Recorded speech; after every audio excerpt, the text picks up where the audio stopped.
अभिमन्यु अर्जुन के पुत्र थे। 15 वर्ष की आयु में फाल्गुन मास में उनका विवाह उत्तरा से हुआ था। 16 वर्ष की आयु में आषाढ़ मास में जिस दिन ये महाभारत के युद्ध में वीर गति को प्राप्त हुए थे, उससे एक दिन पूर्व ही अभिमन्यु की पत्नी उत्तरा ने गर्भ धारण किया था। द्वापर युग में सबसे कम उम्र में स्त्री के शारीरिक सुख और संतान जन्म की प्राप्ति करने वाले वे इकलौते थे। अभिमन्यु महाभारत के नायक अर्जुन और सुभद्रा, जो बलराम व कृष्ण की बहन थी, उनके पुत्र थे। उन्हें चंद्र देवता का भी पुत्र माना जाता था।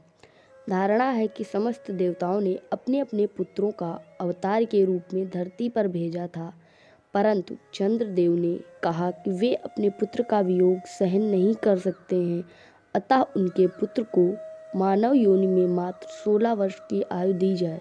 अभिमन्यु का बाल्यकाल अपनी ननिहाल द्वारका में ही बीता। उनका विवाह महाराज विराट की पुत्री उत्तरा और बलराम की पुत्री वत्सला से हुआ था। अभिमन्यु के पुत्र परीक्षित, जिनका जन्म अभिमन्यु के मरणोपरांत हुआ, कुरुवंश के एकमात्र जीवित सदस्य पुरुष थे, जिन्होंने युद्ध की समाप्ति के पश्चात पांडव वंश को आगे बढ़ाया। अभिमन्यु एक असाधारण योद्धा थे। उन्होंने कौरव पक्ष की व्यूह रचना, जिसे चक्रव्यूह कहा जाता था, के 7 में से 6 द्वार भेद दिए थे। लेकिन कहा जाता है कि अभिमन्यु ने अपनी माता की कोख में रहते ही अर्जुन के मुख से चक्रव्यूह भेदन का रहस्य जान लिया था, पर सुभद्रा के बीच में ही निद्रामग्न होने से वे व्यूह से बाहर आने की विधि नहीं सुन पाए थे। अभिमन्यु की मृत्यु का कारण जयद्रथ था, जिसने अन्य पांडवों को व्यूह में प्रवेश करने से रोक दिया था। संभवतः इसी का लाभ उठाकर व्यूह के अंतिम चरण में कौरव पक्ष के सभी महारथी युद्ध के मानदंडों को भूलकर उस बालक पर टूट पड़े, क्योंकि कोई भी कौरव पक्ष का योद्धा द्वंद्व युद्ध में अभिमन्यु को पराजित नहीं कर सकता था।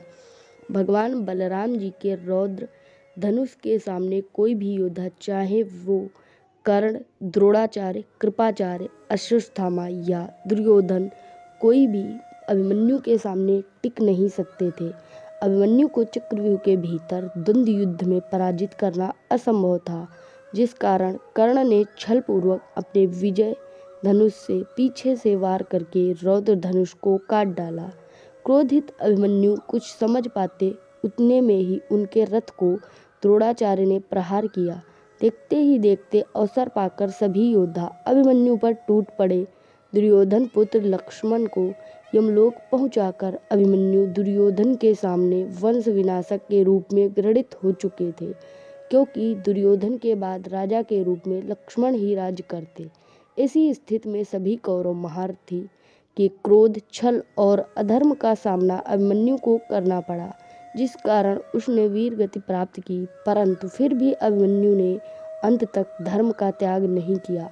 मामा श्री कृष्ण का एक नाम रणछोड़ भी है, परंतु अभिमन्यु की शिक्षा में उनके बड़े मामा श्री बलराम की शिक्षा अधिक दिखाई प्रतीत होती है।